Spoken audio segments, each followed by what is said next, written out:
प्यारे विद्यार्थियों, भारत में मानव विकास सूचकांक, आर्थिक उपलब्धियों के सूचक, सामाजिक सशक्तिकरण के सूचक, स्वस्थ जीवन के सूचक, इन विषयों को लेकर आज हम अध्ययन करेंगे। हम ये जानने का प्रयास करेंगे कि जब एक मानव विकास सूचकांक का अध्ययन होता है, जब एक देश को विकसित, अविकसित या विकासशील कहा जाता है, तो कौन से ऐसे सूचक हैं जिनसे जानकारी मिलती है। समाज सशक्त है कैसे पता चलता है, लोग स्वस्थ जीवन जी रहे हैं तो कैसे पता चलता है, कौन कौन सी ऐसी चीज़ें हैं जो इन चीज़ों से हमें अवगत कराती हैं। तो आओ देखें। प्रिय विद्यार्थियों, आपसे अगर पूछा जाए कि मानव विकास क्या है तो आप क्या उत्तर देंगे।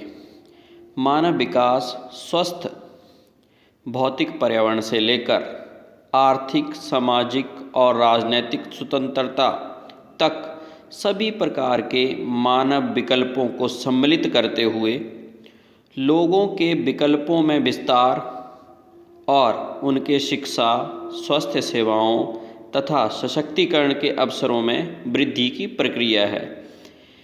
इस परिभाषा में हमें क्या पता चला? एक तो मानव को सामाजिक और राजनीतिक स्वतंत्रता मिलनी चाहिए, दूसरा आर्थिक स्वतंत्रता भी साथ में मिलनी चाहिए, यानी उसके पास पैसे भी हों, अच्छे से वो जी सके, उसको शिक्षा मिले, उसको स्वास्थ्य सुविधाएं मिलें। हाँ, उसको जो भी अवसर मिल रहे हैं वो उनको यूज़ कर सके। जैसे सरकार ने अगर कोई योजना बनाई है तो उस योजना का लाभ उठा सके। यदि कोई लड़का डॉक्टर बनना चाहता है तो उसको उसके गांव में एक ऐसा विद्यालय मिले जहां पर मेडिकल की पढ़ाई की सुविधा हो, उसके पास इतने पैसे हों कि वो काम कर सके, राजनीतिक स्थिरता हो, अस्थिरता ना हो, लड़ाई झगड़े, दंगे फसाद इनसे दूर हो। तो मानव विकास की ये प्रक्रियाएं हैं, ये सारी की सारी अगर किसी इंसान को मिलती हैं तो सच में वो मानव एक विकास कर सकता है। और इन्हीं चीज़ों का अध्ययन करके मानव विकास सूचकांक भी तैयार किया जाता है। तो हमने क्या सीखा? शिक्षा, स्वास्थ्य, अवसरों में वृद्धि, भौतिक पर्यावरण अच्छा, सामाजिक और आर्थिक पर्यावरण अच्छा, राजनीतिक स्वतंत्रता यानी वो चुनाव करने में सक्षम हो, उसको वोट डालने का अधिकार हो, वो सारी चीज़ें जो हर नागरिक को एक विकास की राह पर ले जाती हैं, वो सारी की सारी उसको मिलें। इसके साथ इस प्रकार लोगों के विभिन्न प्रकार के विकल्पों की श्रेणी में विस्तार मानव विकास का सर्वाधिक सार्थक पक्ष है। मानव के विकल्पों में किस प्रकार विकास हो सकता है?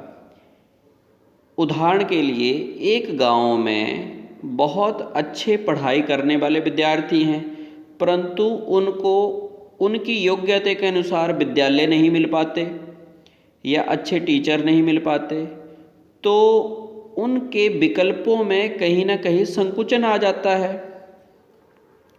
जब एक इंसान अच्छे से उन्नति करने में सक्षम है और वो देश, समाज उसको वो सुविधाएं प्रदान नहीं कर पा रहा है, तो मानव के विकल्प संकुचित हो जाते हैं, वो काम नहीं कर पाता।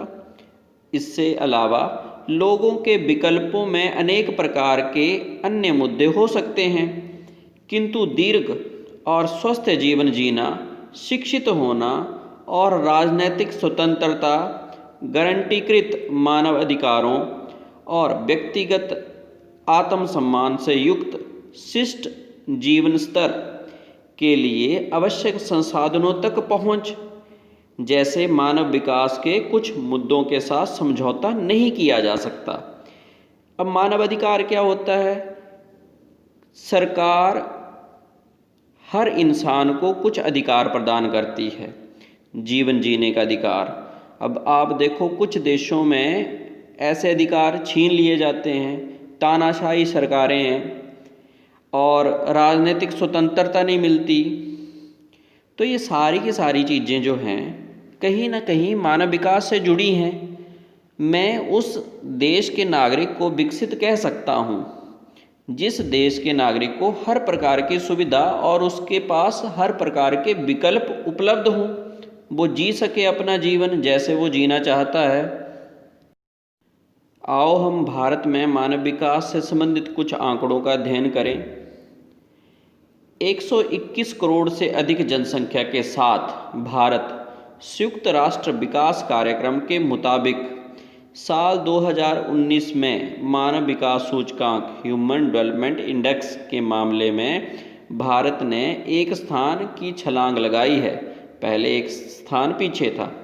अब भारत की HDI के मामले में 189 देशों के बीच रैंकिंग 129 हो गई है, जो पिछले साल इसमें 130 नंबर पे था। आप सोच रहे होंगे कि 130 नंबर ज़्यादा है और 120 नंबर कम है, तो भारत का विकास कम हुआ है। नहीं, इसमें रैंकिंग दी जाती है, नंबर 1 पे कौन कंट्री है, नंबर 2 पे कौन कंट्री है, ऐसे नंबरिंग की जाती है। तो भारत 189 देशों में 129 अंक पर आता है। इसका मतलब अभी भी भारत को अपने लोगों के पास बेहतर विकल्पों को पहुंचाना अभी रह गया है। अभी भारत के लोगों तक स्वास्थ्य सुविधाएं, शिक्षा, रोजगार और अच्छा भोजन, संतुलित भोजन पहुंचाना कार्य शेष है। आप देखते होंगे कि आंगनबाड़ी में, मिड डे मील योजना में बहुत सारी योजनाएं चली हैं।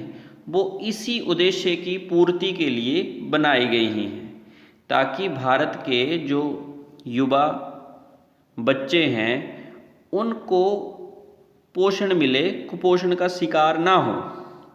आगे चलते हैं।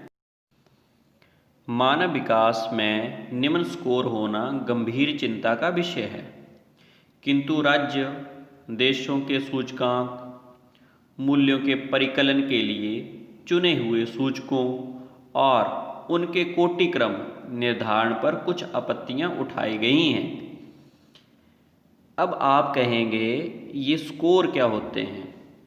जब किसी देश को मानव विकास में 1 नंबर, 2 नंबर, 3 नंबर या 129 नंबर देना हो तो उसके पीछे कुछ ना कुछ अंकों का खेल होता है, यानी कुछ अंक दिए जाते हैं। अब अंक कितने दिए जाते हैं? 0 से लेके 0.9 तक स्कोर दिया जाता है। अब जिस देश का 0.5 स्कोर हो उसको मध्यम श्रेणी में रखा जाता है, जिसका स्कोर 0.8 हो उसे उत्तम श्रेणी में रखा जाता है, और जिसका स्कोर 0.5 से कम हो उसको निम्न श्रेणी में रखा जाता है। परंतु इससे ये पता नहीं चलता कि किसी देश में कितना विकास हुआ है। अब भारत जैसे देश में क्या आपत्तियां उठाई गई हैं कि भारत में उपनिवेशवाद था, अंग्रेजों का राज था, साम्राज्यवाद था, नव साम्राज्यवाद जैसे ऐतिहासिक कारक, मानवाधिकार उल्लंघन, प्रकृति, धर्म, लिंग और जाति के आधार पर सामाजिक भेदभाव, सामाजिक सांस्कृतिक कारक, अपराध, आतंकवाद और युद्ध जैसी सामाजिक समस्याएं, और राज्य की प्रकृति, सरकार का स्वरूप, लोकतंत्र है, तानाशाही है, सशक्तिकरण का स्तर है, नहीं है, ये सारी बातें ध्यान में रखनी होती हैं। अब किसी देश में तानाशाही है, यानी वहाँ पर एक ही आदमी का हुक्म चलता है, तो हम उस देश को अगर मानव विकास सूचकांक में ज़्यादा स्कोर देते हैं, उदाहरण के लिए वहाँ के लोग ज़्यादा अमीर हैं, तो इसका मतलब ये नहीं हो जाता कि वो मानव विकास हो गया है और वो अच्छे से जीवन जी पा रहे हैं, क्योंकि उनको राजनीतिक स्वतंत्रता है ही नहीं, वो अपनी मर्जी से कुछ कर नहीं सकते। तो ये बातें भी ध्यान में रखनी होती हैं। प्यारे विद्यार्थियों, आओ हम कुछ सूचकों की चर्चा करें जिससे पता चलता है कि देश में मानव विकास कैसे है, कितना है। तो सबसे पहले सूचक है स्वस्थ जीवन। स्वस्थ जीवन के बारे में पता कैसे चलेगा? सबसे पहले तो देश में लोग रोग और पीड़ा मुक्त होने चाहिए, उनकी दीर्घायु होनी चाहिए। ये स्वस्थ जीवन के सूचक हैं। दूसरी बात, शिशु मृत्यु दर जिस देश की कम है, हम उस देश को कह सकते हैं कि यहाँ पर जो स्वास्थ्य सुविधाएं हैं वो अच्छी हैं। प्रसव के दौरान और प्रसव के बाद जो महिलाओं को सुविधाएं दी जाती हैं, अगर वो अच्छी हैं तो हम कह सकते हैं कि उस देश में स्वस्थ जीवन सूचकांक अच्छा है। वृद्धों के लिए बहुत सारी सेवाएं, जैसे हमारे देश में वृद्धावस्था पेंशन योजना है या और भी सुविधाएं हैं, जिससे पता चलता है कि एक देश अपने नागरिकों के लिए कितना पैसा खर्च कर रहा है। तो इस सारी चीज़ों से एक सूचकांक बनाया जाता है और उस सूचकांक को फिर रैंक दिया जाता है। फिर उससे मानव विकास और उस देश का रैंकिंग बढ़ती है। तो भारत ने इस परिप्रेक्ष्य में क्या किया है, 1951 में 25.1% 1% जो थे वो घटकर क्या थी, मृत्यु दर घटकर 1999 में 8.1 हो गई है। यानी 1951 में इतने लोग मर जाते थे, अब कम हो गए हैं। और शिशु मृत्यु दर 148 से भी कम हो गई है और अभी कम होकर 70 प्रति हज़ार होना, ये भी बहुत अच्छा माना जा सकता है भारत के परिप्रेक्ष्य में। प्यारे विद्यार्थियों, सामाजिक सशक्तिकरण के सूचक, यानी कैसे पता चलेगा कि समाज सशक्त है, समाज में कोई तरह की कमी नहीं है। तो इसमें लिखा है विकास मुक्ति है। बहुत अच्छा वाक्य है। इसमें क्या बताया है, किससे मुक्ति है? भूख से, गरीबी से, दासता से, बंधुआकरण से, अज्ञानता से, निरक्षरता से और किसी भी अन्य प्रकार की बाध्यता या कमी से मुक्ति को विकास कहा गया है, विकास की कुंजी है। तो विकास जो है एक मुक्ति है, किससे? ये जो कमियां हैं। वास्तविक अर्थों में मुक्ति तभी संभव है जब लोग समाज में अपने सामर्थ्य के अनुसार और विकल्पों का प्रयोग करने में सशक्त हों और प्रतिभागिता करें। समाज और पर्यावरण के बारे में ज्ञान तक पहुंच ही मुक्ति का मूलाधार है। ज्ञान और मुक्ति का रास्ता साक्षरता से होकर जाता है। जब तक एक आदमी साक्षर नहीं होगा तो वो मुक्त नहीं होगा।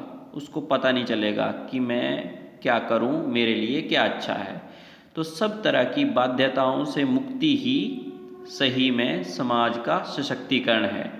जब एक आदमी को अपने अधिकारों के बारे में पता होगा या वो अपने लिए अच्छा सोचने में सक्षम होगा, तभी सच में वो मुक्त है। किससे? कमियों से, बाध्यताओं से। आगे चलते हैं। आर्थिक उपलब्धियों के सूचक।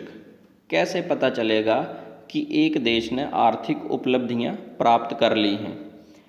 समृद्ध संसाधन होने चाहिए उस देश के पास, और विशेषकर निर्धनों, पद दलित और हाशिए पर जो लोग होते हैं, गरीब लोग होते हैं, उन पर उन संसाधनों तक पहुंच होनी चाहिए लोगों की। यानी वो सरकार द्वारा बनाई गई योजनाओं का लाभ उठाने में सक्षम होने चाहिए। उसके बाद सकल घरेलू उत्पाद और प्रति व्यक्ति जो संसाधनों की उपलब्धता है वो भी ज़्यादा होनी चाहिए। इससे आंकलन लगाया जा सकता है। तो भारत में ऐसा आंकलन किया गया है। तो कुल मिला के हमने विभिन्न प्रकार के सूचकों का अध्ययन किया और उसके साथ मानव विकास को भी ध्यान में रखा। तो इसके अनुसार भारत का एक स्कोर किया जाता है और वो मानव विकास रिपोर्ट में आता है। तो आप इस विषय में और गहराई से जा सकते हैं। आपके लिए बहुत सारे प्रश्न हो सकते हैं कि मानव विकास में क्या कोई और सूचक भी होना चाहिए जो मापा नहीं जाता। तो ये रिसर्च का एक विषय है, इसके बारे में ज्ञान अर्जित करते रहें। धन्यवाद।